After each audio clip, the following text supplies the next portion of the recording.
Good morning and welcome. And today's reflection is just about meditation. When we meditate, so process meditation is about allowing the unfolding to occur, right? When we meditate, we cultivate a certain state in the body, right? A certain process in the body.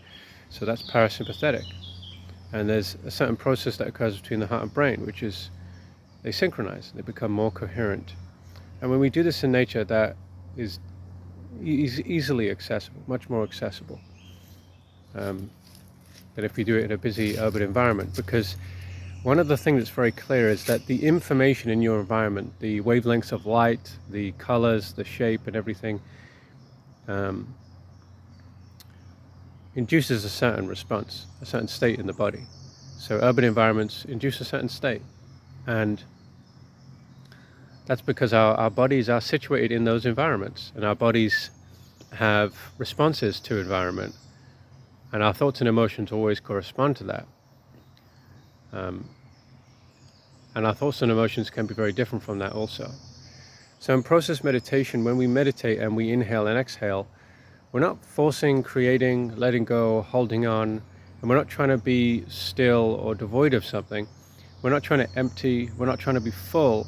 We're not really trying to do anything other than engage in the unfolding process, right? You're not trying to force anything. You're human. You inhale and exhale. You breathe inward and outward. And that process, by doing that process, produces parasympathetic response, synchronizes heart and brain, creates increased coherence in the body, and brings us back into a natural rhythm. And so we inhale and we exhale, and then we just simply do that, and we become more present and in the moment. If we need to open or close our eyes or look around or have an experience, we simply allow that to happen. You know, we look around, there's beautiful trees, there's the leaves, there's the light bouncing off everything. And so we allow that experience to unfold, and then we return to closing our eyes and inhaling and exhaling. And in that sense, we're guided by the natural rhythms of the environment itself, the natural rhythms of our own body and its process, and the natural rhythms of thoughts and emotions that relate to the emerging coherence that's unfolding. So we're not really forcing anything. We're just simply being part of what we're already part of. We are just part of that which we are made. We're just acting according to what we can actually do as human beings together, something that's common to all of us, and that none of us are special at. You know, we're just going to share in the experience, and we're going to be centered in the moment and have a good time.